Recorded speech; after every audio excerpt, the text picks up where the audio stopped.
berada. Assalamualaikum warahmatullahi wabarakatuh. Selamat siang, salam sejahtera bagi kita semua. Om Swastiastu, Namo Buddhaya, salam kebajikan.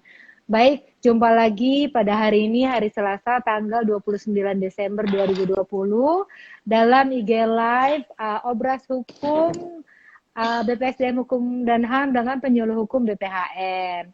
Pada hari ini, di tanggal 29 Desember ini, topik obras hukum kita hari ini mengenai pembebasan bersyarat dengan narasumber kita penyuluh hukum dari BPHN, Elsie Antonetta Joltuwu. Betul kakak penyebutannya? Iya betul, iya betul. Elsie Antonetta Joltuwu, iya. Oke, baik kakak Elsie, mungkin untuk permulaan kakak boleh sampaikan dulu mengenai JFT penyuluh hukum kakak, awal mula karirnya kakak Elsie lah. Silakan kak. Oh, oke. Jadi pertama saya pindah, sebelumnya saya pegawai Pemda di Maluku. Ya, kemudian pindah ke BPHN. Setelah 1 tahun di BPHN ada pembukaan untuk JFT, menjadi JFT penyuluh hukum in-passing dengan jalur in-passing, ya tahun 2015. Lalu akhirnya jadi kita ini angkatan pertama JFT penyuluh. Jadi ini senior penyuluh hukum nih, angkatan pertama gitu ya kak. Iya, betul sekali Mbak. Jadi tahun 2015 dilantik, semuanya dilantik bersamaan untuk JFT yang lain juga oleh Menteri Hukum dan HAM. Kita menjadi JFT penyuluh hukum. Masuknya dari penyuluh hukum pertama saya waktu itu. Jadi kita langsung bicara mengenai topik hari ini ya kakak. Kalau untuk materi hari ini mengenai pembebasan bersyarat. Kalau boleh tahu Kak Elsie, dari topik kita kali ini, apa sih yang dimaksud dengan pembebasan bersyarat itu Kak? Iya, jadi pembebasan bersyarat itu pengertiannya itu diatur di dalam Undang-Undang Nomor 12 tentang kemasyarakatan. Nah, di dalam undang-undang itu disebutkan bahwa yang dimaksud adalah bebasnya narapidana setelah menjalani sekurang-kurangnya 2/3 dari masa pidananya, dengan ketentuan bahwa 2/3 tersebut tidak kurang dari 9 bulan atau paling sedikit 9 bulan. Nah, ketentuan lebih lanjut mengenai pembebasan bersyarat ini diatur di dalam Peraturan Menteri Hukum dan HAM nomor 3 tahun 2018 tentang syarat dan tata cara pemberian remisi, asimilasi, cuti mengunjungi keluarga, pembebasan bersyarat, cuti menjelang bebas, dan cuti bersyarat. Nah, di Permen 3 tahun 2018 ini, pembebasan bersyarat itu merupakan program pembinaan untuk mengintegrasikan narapidana dan anak ke dalam kehidupan masyarakat setelah memenuhi persyaratan-persyaratan yang ditentukan. Nah, pembebasan bersyarat itu syarat-syaratnya harus apa aja tuh Kak? Syarat-syaratnya narapidana telah menjalani 2/3 dari masa pidananya dengan ketentuan bahwa 2/3 masa pidana tersebut tidak kurang dari 9 bulan atau sedikit 9 bulan. Kemudian berkelakuan baik, paling singkat 9 bulan terakhir dia harus berkelakuan baik. Terus telah mengikuti program pembinaan dengan baik, tekun dan bersemangat. Nah, kemudian masyarakat juga harus menerima program kegiatan pembinaan narapidana ini. Kakak Elsie mau nanya Tapi deh, kalau misalkan ya, Eh, kalau misalkan tadi disebutkan kalau syarat untuk pemberian pembebasan bersyarat itu salah satunya adalah berkelakuan baik. Mungkin bisa mm-mm. dijelaskan Kak Elsie, berkelakuan baik yang seperti apa Kak yang dimaksud di dalam syarat ini Kak? Ya dia menunjukkan eh, bisa berubah ya, sudah menunjukkan kesadaran bahwa dia bisa berubah, kemudian eh, halo. Ya Kak, ya. Emang maaf ada intermezzo ini ada manusia yang suka mengganggu emang. Dilanjutkan Enggak Kak. ini. Ya, jadi dia sudah menunjukkan bahwa kesadaran bahwa dia bisa berubah di dalam lapas atau rutan itu apa namanya? Dia menunjukkan eh, yang misalnya nih tadinya apa namanya dia kan misalnya pencuri di dalam lapas itu kan Ah, diberikan betul. pembinaan melalui kerohanian, terus dibina oleh dari segi agama, dari sosial dan sebagainya dan diberikan penyuluhan hukum dari petugas. Jadi di situ mereka bisa menilai, petugas Hmm. lapasnya bisa menilai bahwa orang ini oh dia sudah berubah menjadi yang lebih baik gitu. Jadi ada istilahnya ada perbaikan dalam perilakunya Ya, iya betul si betul. ini ya pelaku ini sendiri ya Kak Iya, Elsie ya. iya, iya Oke. betul. Kemudian Kak Elsie eh, ketika ada pembebasan bersyarat diberikan kepada para eh, pelaku tindakan kriminal itu kan juga diperlukan persyaratan dalam surat-surat atau dokumen-dokumen. Itu Mm-mm. kira-kira apa aja Kak yang harus dilengkapi dokumennya?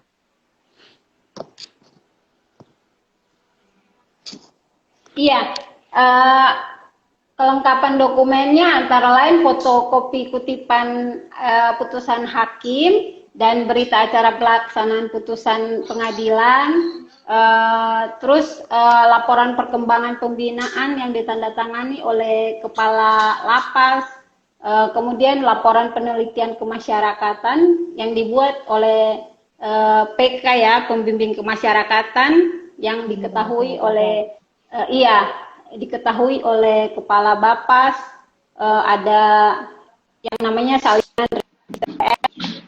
dari salinan perubahan dari kepala lapas, banyak banyak sekali. Ada juga surat jaminan kesanggupan dari keluarga, wali atau lembaga sosial instansi pemerintah Oh. yang menyatakan bahwa narapidana tersebut tidak akan melarikan diri atau melakukan perbuatan melanggar hukum. Hmm. dan Jadi dan dengan membantu ya silakan Kak lanjutin Kak. ya dan membantu membimbing dan mengawasi narapidana selama mengikuti program pembebasan bersyarat tersebut. Baik. Jadi tadi yang disebutkan sama Kak Elsie mengenai persyaratan kelengkapan dokumen yang diperlukan ketika ingin mengajukan mengajukan permohonan pembebasan bersyarat, diantaranya fotokopi kutipan putusan hakim, kemudian Ya, laporan perkembangan pembinaan yang ditandatangani oleh kepala lapas, kemudian laporan ya, penelitian kemasyarakatan, kemudian surat pemberitahuan ke Kejaksaan Negeri tentang kejaksaan rencana ya, pemberian pembebasan bersyarat, kemudian salinan register F dari F, kepala lapas ya ya, Kak ya, iya betul, kemudian salinan daftar perubahan dari kepala kepala lapas, lapas. kemudian surat pernyataan dari narapidana itu sendiri tidak akan melakukan Ya, perbuatan melanggar hukum kembali, begitu ya Kak iya ya. betul, iya Kemudian betul. ada Dan terakhir ada surat jaminan kesanggupan dari pihak keluarga, wali, lembaga Iya, sosial, instansi pemerintah, instansi swasta, atau yayasan yang diketahui oleh lurah atau kepala desa atau nama lainnya yang menyatakan iya, narapidana itu tidak akan melarikan diri, begitu ya Kak ya? iya, betul, betul. Serta membantu dalam membimbing dan mengawasi narapidana selama mengikuti program pembebasan bersyarat. Begitu ya, Kak ya? Iya, iya, betul Baik. sekali. Uh, Kemudian sambil kita ini Kak, ada pertanyaan enaknya terakhir pertanyaannya dibaca atau aku boleh sampaikan Oh, boleh, pertanyaannya boleh. sekarang Kakak Elvi? Iya, iya, Boleh ya iya, Kak ya? iya. Baik, ini teman-teman pembelajar ini sudah ada yang memberikan pertanyaan nih Kak. Mm-mm. Oke, pertanyaannya pertama nih Kak Elvi dari Motu Mona 76 Mm-mm. menanyakan nih Kak, gimana sih kita sebagai orang yang awam ingin ingin melakukan permohonan pembebasan bersyarat terhadap keluarga atau yang sedang menjalani hukuman tanpa menggunakan jasa hukum dari advokat. Jadi bagaimana nih kita sebagai bagian dari keluarga ingin mengajukan permohonan pembebasan bersyarat terhadap keluarga kita yang mungkin yang sedang menjalani hukuman tanpa menggunakan jasa advokat KLC.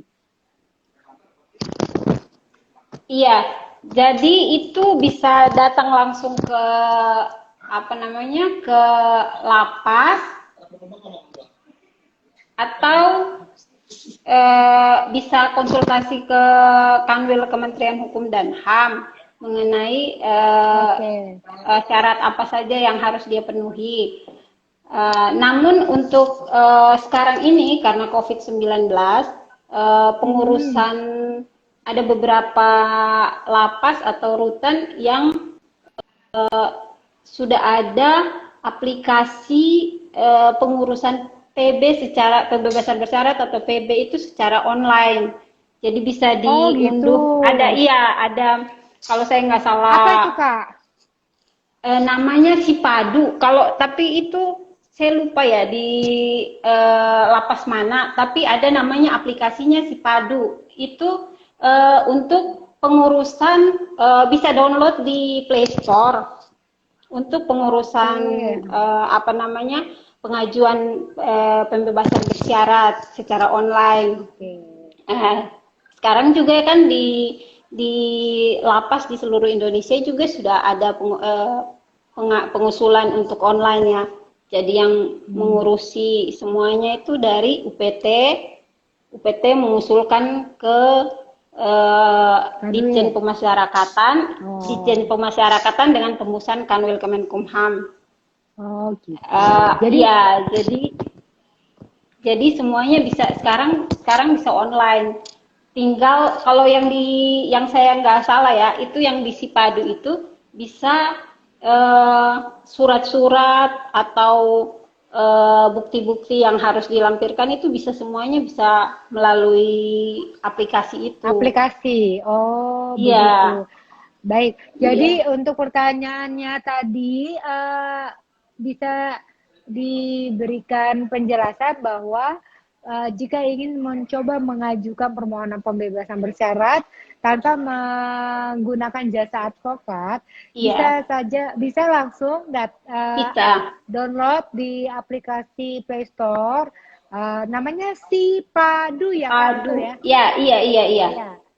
Oke, dari di aplikasi ini nanti teman-teman mungkin bisa mendapatkan informasi tentang apa aja yang harus disiapkan dalam pengajuan pembebasan bersyarat. Namun Iya, jika mungkin belum merasa lengkap akan informasi Sipadu, silakan untuk datang ke kantor wilayah di iya, kota betul. masing-masing Iya, untuk mendapatkan kejelasan dari persyaratan yang dimaksud. Begitu ya iya, Kakak betul. Elsie Iya, ya. betul. Iya, Mbak. Baik. Ya ini ada lagi nih Kak Elsie, ada yang bertanya nih dari Mm-mm. Instagram. @captain_yes menanyakan apakah dari Kemenkumham itu memiliki program langkah preventif untuk menekan minimnya pelaku pidana. Kemudian seberapa efektifkah hukuman sel untuk pelaku kejahatan?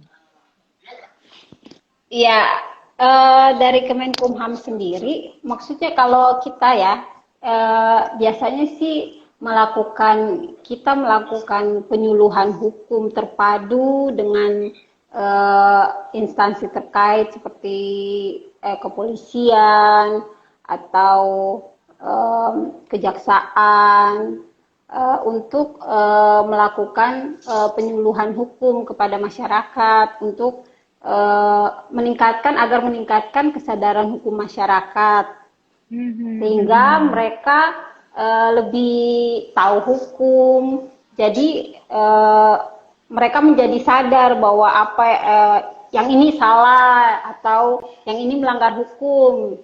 Ya seperti itu. Kita melakukan penyuluhan hukum, kemudian ada namanya penyuluhan hukum keliling. Kalau di BPHN ada, dan Kanwil juga ada penyuluhan hukum keliling, gitu. Penyuluhan hukum terpadu kepada masyarakat untuk menekan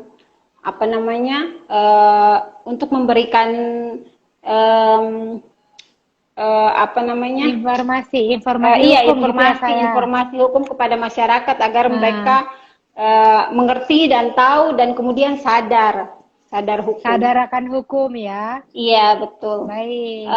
Jadi memang langkah-langkah preventif yang bisa dilakukan sebenarnya sih menurut saya itu bukan hanya bagian dari tugas dari penyuluh hukum ya Kak sebenarnya ya. Iya. Itu sebenarnya sih tugas kita bersama untuk kita sama-sama sadar akan hukum. Minimal misalnya mau membaca mengenai informasi hukum dari layar ponselnya masing-masing gitu. Jadi supaya apa? Supaya kita juga Indonesia tentang tindakan hukum atau kasus-kasus hukum itu bisa tidak tinggi begitu ya Kak ya? Iya. Baik, kemudian ke Elsie balik lagi nih untuk permasalahan topik kita ini. Kira-kira untuk pembebasan bersyarat ini Kak, itu hanya berlaku untuk WNI saja atau bagaimana Kak? Untuk WNA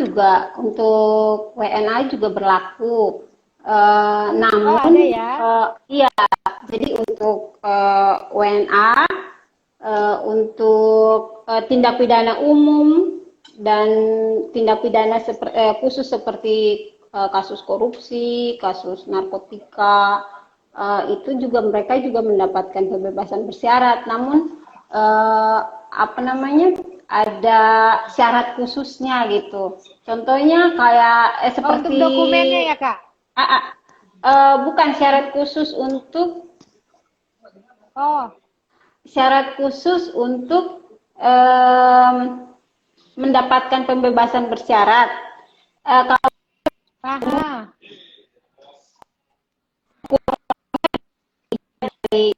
Kak Elsie, jaringannya kita putus-putus Kak. Gitu.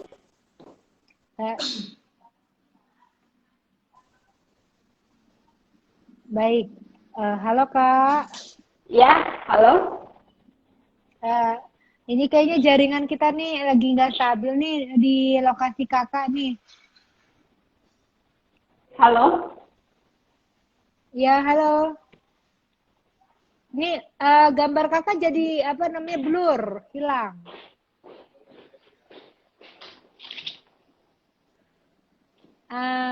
Halo. Ya Kak, oke. Oke, ini jelas. Oke. Ini emang jaringan ini kadang nggak bisa kita kendalikan ya Kak ya. Iya, benar. Ya, jadi coba Kak dilanjutin tadi Kak yang mengenai warga negara asing. Apakah memiliki hak untuk mendapatkan pembebasan bersyarat? Iya, ada untuk warga negara asing juga mendapatkan bisa mendapatkan pembebasan bersyarat. Selain yang tadi syarat yang tadi itu, eh, Oke.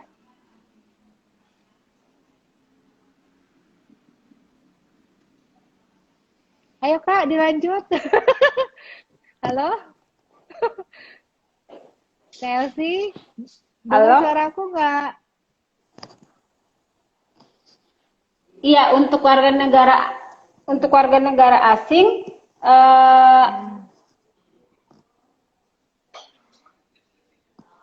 memenuhi persyaratan antara lain surat jaminan tidak melarikan diri Oke. dan menaati persyaratan yang telah ditentukan dari kedutaan atau konsulat negaranya. Kemudian ada keluarga, orang atau korporasi yang bertanggung jawab atas keberadaan dan kegiatan narapidana tersebut selama berada di wilayah Indonesia. Kemudian surat keterangan dari Direktur Jenderal Imigrasi atau pejabat imigrasi yang ditunjuk yang menyatakan bahwa yang bersangkutan dibebaskan dari kewajiban memiliki izin tinggal, surat keterangan tidak terdaftar dalam red notice dan jaringan kejahatan transnasional terorganisasi lainnya dari Sekretariat NCB Interpol Indonesia. Kemudian surat keterangan itu diajukan oleh Direktur Jenderal kepada Direktur Jenderal Imigrasi. Dan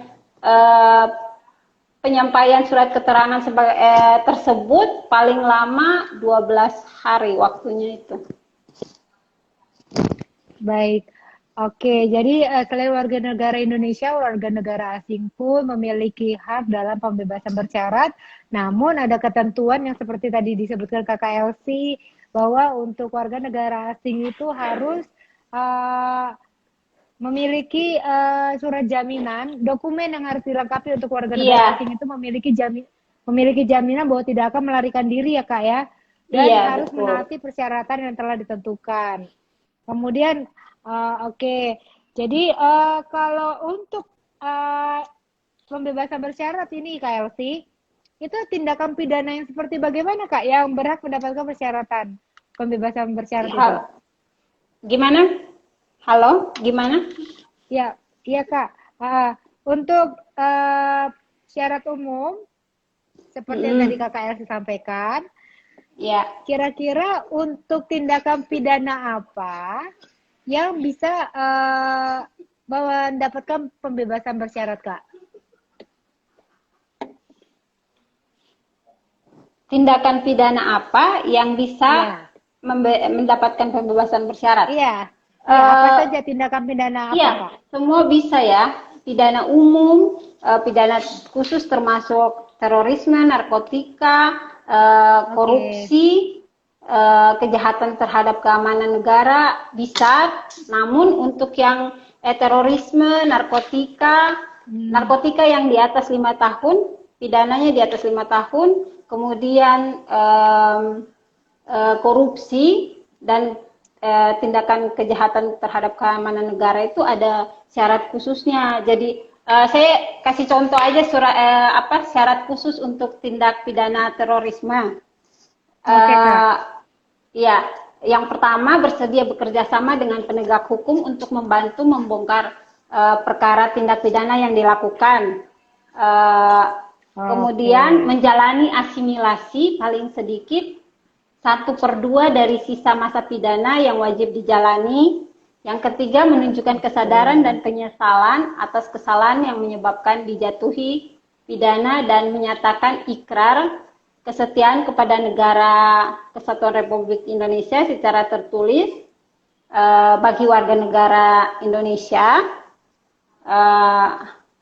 Kemudian tidak mengulangi perbuatan tindak pidana terorisme secara tertulis bagi warga negara asing.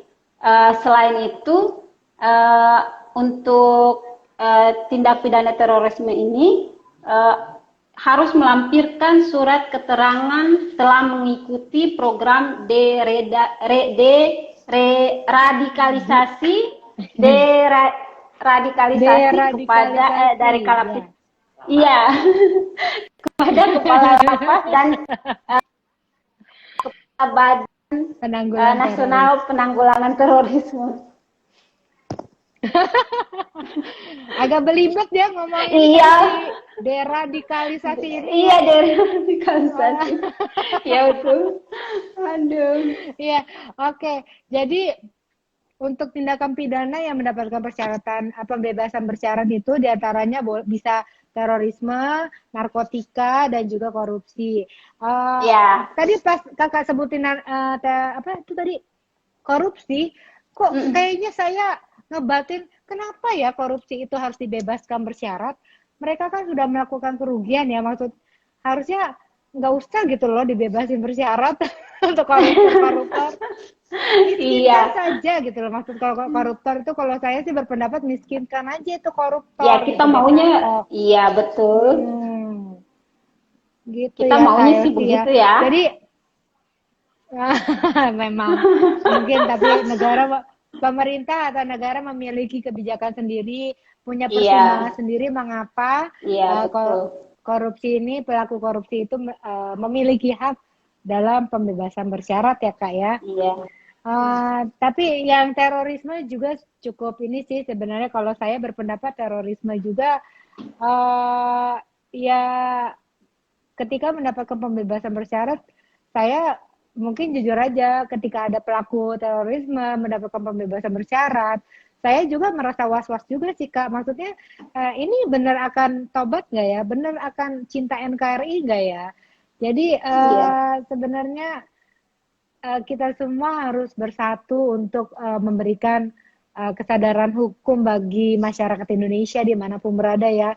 Bukan tugas Iya. penyuluh hukum saja, tugas kita bersama Iya, sebagai orang tugas kita bersama. tua, sebagai ASN, sebagai pribadi mungkin sebagai kakak, adik atau bagaimana supaya apa ya lingkaran terdekat kita, keluarga itu pun memiliki kesadaran hukum Iya, bahwasanya betul sekali. kita harus menciptakan kenyamanan, kedamaian, dan juga keamanan bagi negara kita sendiri ya, TLC ya. Iya, dan dimulai dari keluarga ya. Betul, karena Iya, keluarga adalah keluarga, lingkungan apa ya, sekitar. betul, karena lingkaran terdekat kita ya keluarga gitu. Jadi Iya, memang kita harus dimulai dulu dari terdekat itu untuk memberikan kesadaran hukum. Ya seperti tadi saya sampaikan, minimal kita masing-masing punya handphone, smartphone. Jadi gunakanlah iya, handphone secara smart.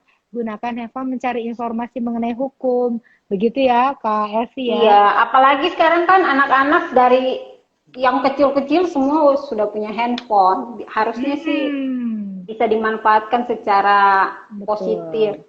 Ya, memang harus diarahkan juga dari unsur terdekat untuk handphone ini ya, Kak Iya, ya.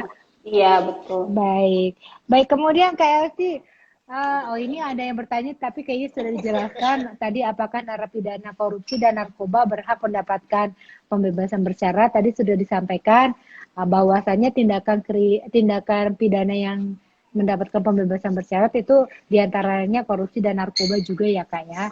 Iya. Baik, kemudian kemudian sekarang ini kan sedang pandemi ya Kak ya, sedang Iya. sudah ada 9 bulan ya sejak Maret hingga dengan saat Iya, ini. udah mau setahun ini. Di mana trennya bukannya turun, ini malah kayaknya makin naik gitu ya Kak ya. Iya, Kita betul. prihatin juga sih dengan kondisi seperti ini ya Kak. Iya. Semoga si COVID ini segera berlalu Cepat berlalu. dan Iya, amin, amin. dan kita bisa memiliki kehidupan normal yang baru. Tapi tentu ketika nanti suatu saat COVID berlalu, tapi saya rasa yang namanya protokol kesehatan harus tetap kita lanjutkan. Itu harus Iya. kontinu, nggak boleh lepas gitu ya. Gini, jadi kira-kira Kak, dengan kondisi COVID-19 saat ini, untuk mencegah penyebaran di dalam lapas atau rutan, kira-kira ada kebijakan sendiri nggak sih dari Kemenkumham itu untuk pemberlakuan pembebasan bersyarat dari masa COVID-19 ini, Kak? Iya, jadi Kementerian Hukum dan HAM mengambil kebijakan untuk dalam rangka pencegahan dan penanggulangan penyebaran COVID-19 di dalam lapas dan rutan. Lapas, iya. Itu membuat kebijakan pembebasan narapidana melalui asimilasi dan integrasi. Nah, hal ini disebabkan karena lapas di Indonesia banyak yang sudah kelebihan kapasitas ya. Kalau nggak salah, yang seharusnya daya tampung lapasnya berapa ratus ribu, tapi penghuninya bisa Lebih. berkali-kali lipat daripada iya. Oleh karena itu Kementerian Hukum dan HAM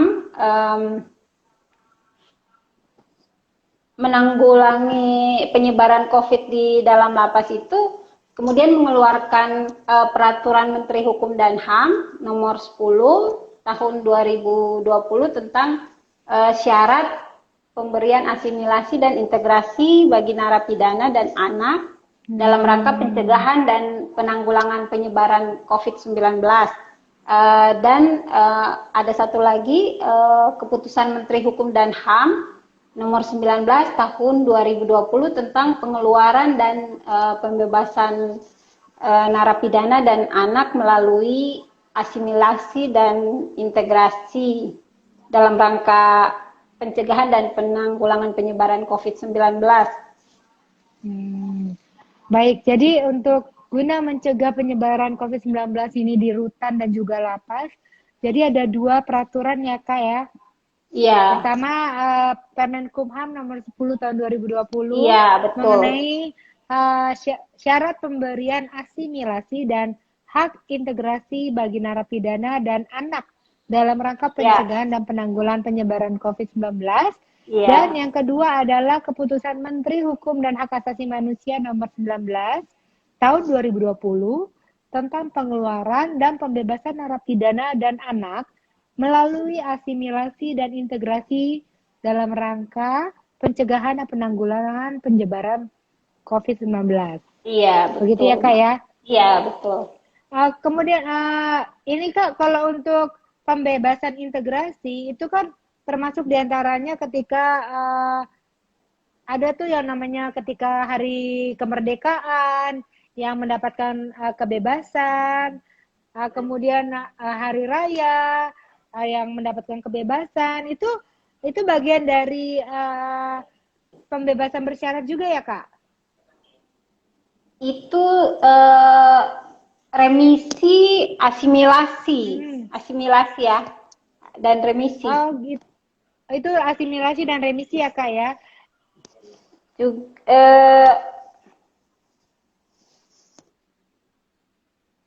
Iya.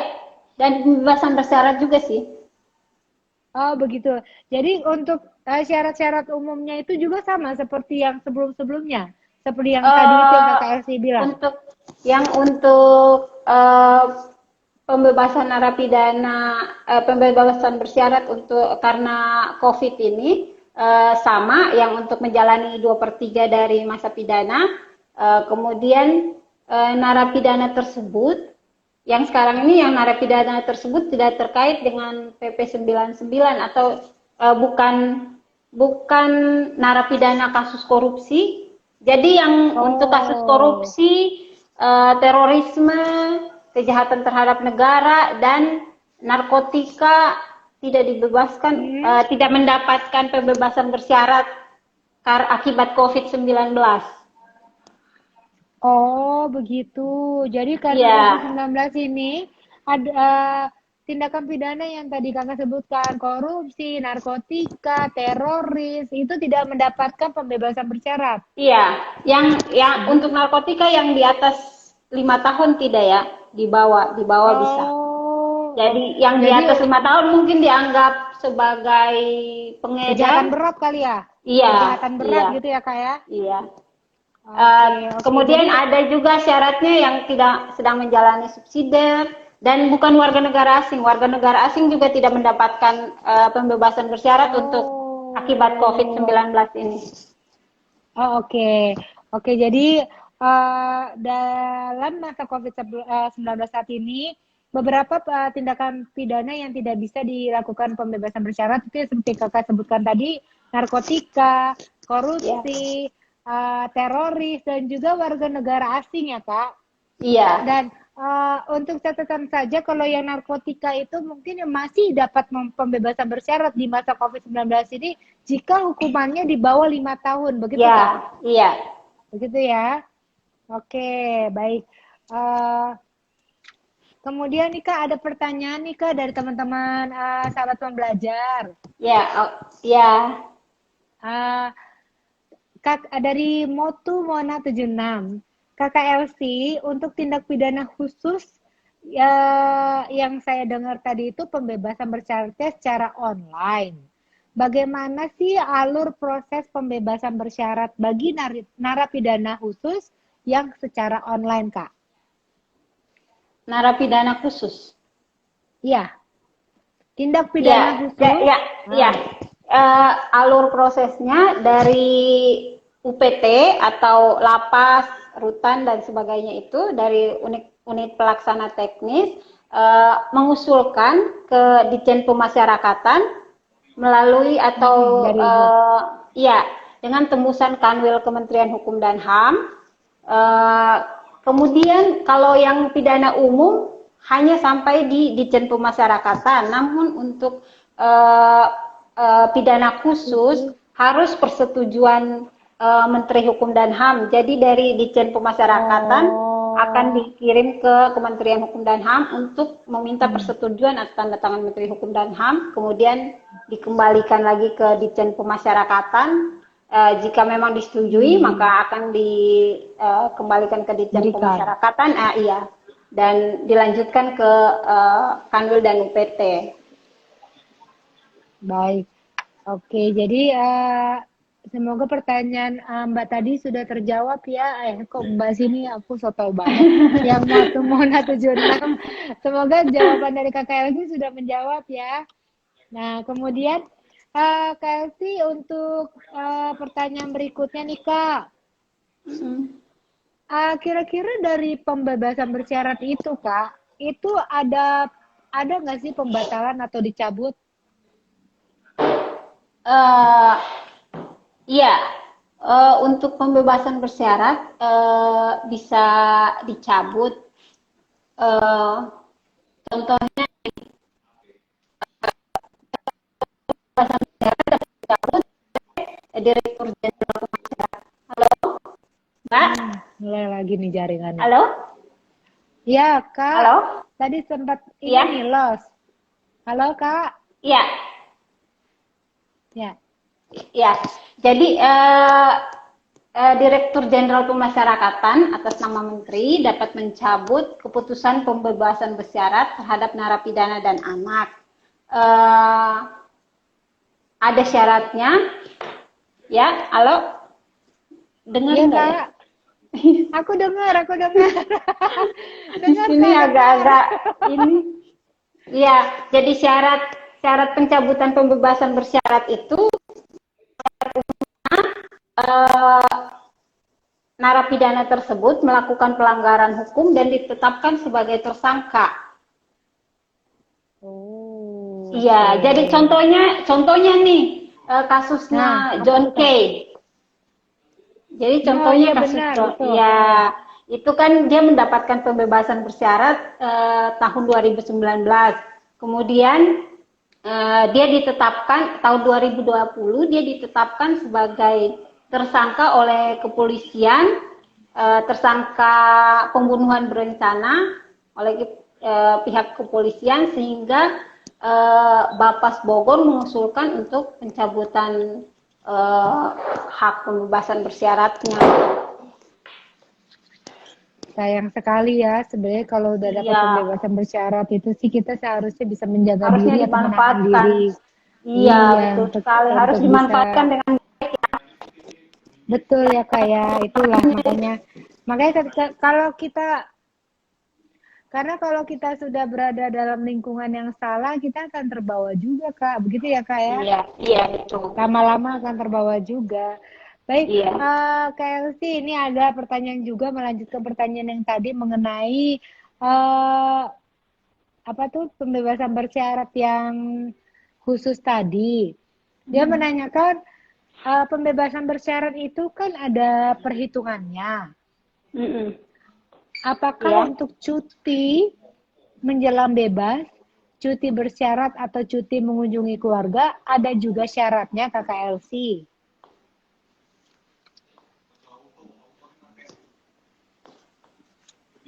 Halo Kak. Oh iya, iya, iya. Sebentar. Saya harus baca dulu. Sebentar ya. Nggak apa-apa, Harus tenang di, Kak. Kita iya.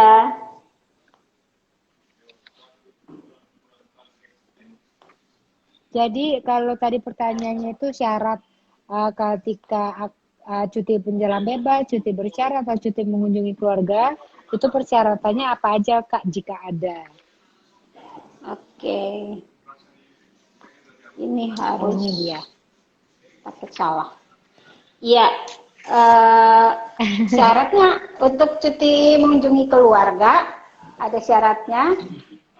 Harus berkelakuan baik, tidak pernah melakukan pelanggaran tata tertib dalam tahun berjalan. Kemudian masa pidana paling singkat 12 bulan bagi narapidana, tidak terlibat perkara lain yang dijelaskan dalam surat keterangan dari pihak Kejaksaan Negeri setempat. Kemudian telah menjalani 1/2 dari masa pidananya bagi narapidana.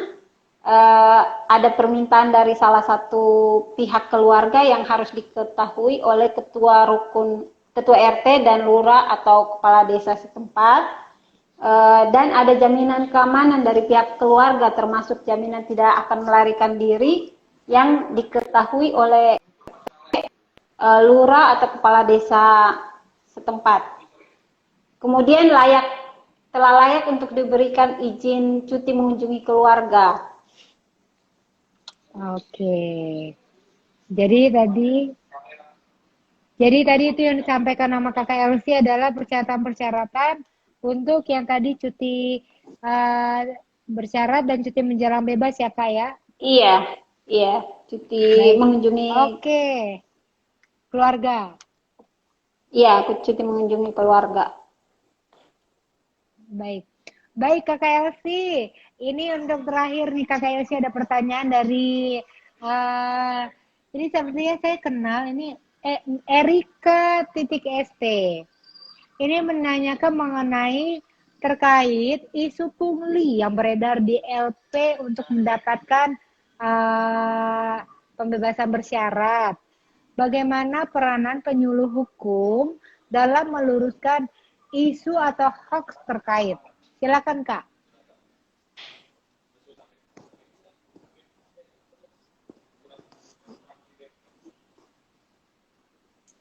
Halo Kak.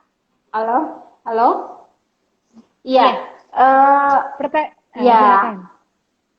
Penyuluh hukum ya tetap dengan harus memberikan pemahaman kepada masyarakat bahwa apa yang mereka baca di media sosial, misalnya ada berita di media sosial, itu belum tentu semuanya benar ya.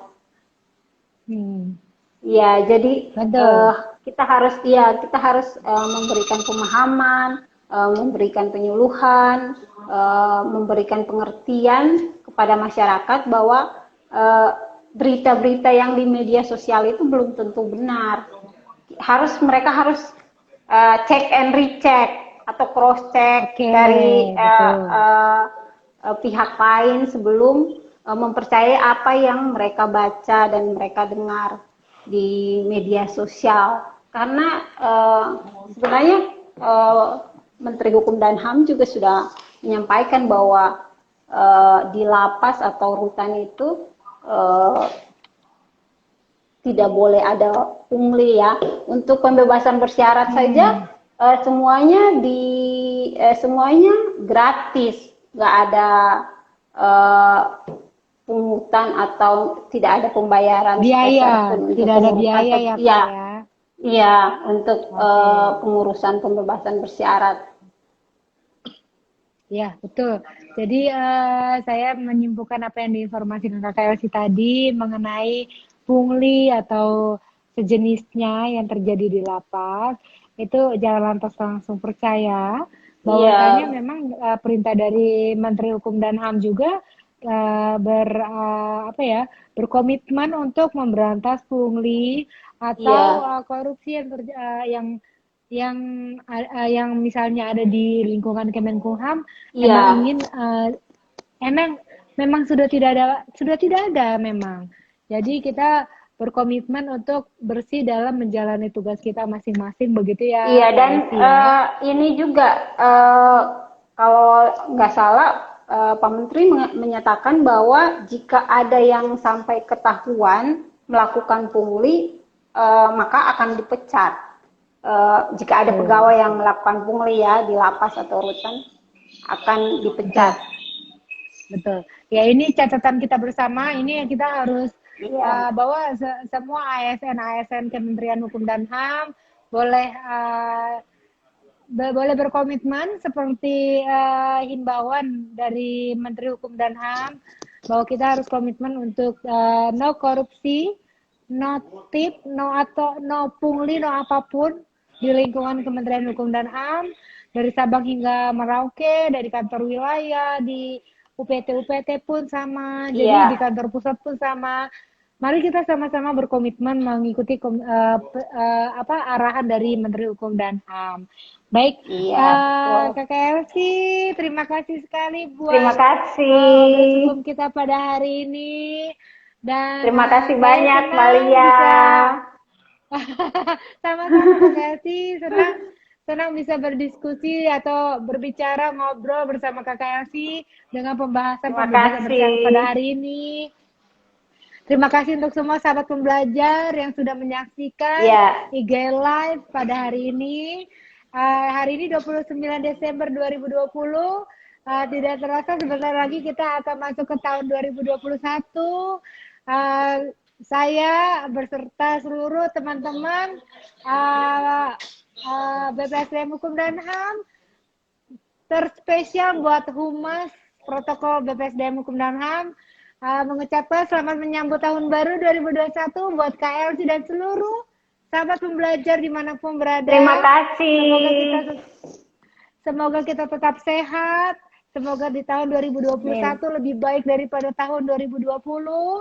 Semuanya boleh berkomitmen untuk menjalankan perintah sebagaimana pimpinan tertinggi kita Menteri Hukum dan HAM menghimbau untuk no pungli. Begitu kata saya. Jaga terima kasih dan Kementerian Hukum dan HAM. Baik, terima kasih. Terima kasih Mbak Lia, terima kasih Mas Sofi, dan terima kasih bagi para sobat pembelajar semuanya. Nih. Mohon maaf jika ada salah. Terima kasih Mbak. Terima kasih Mas Sofi.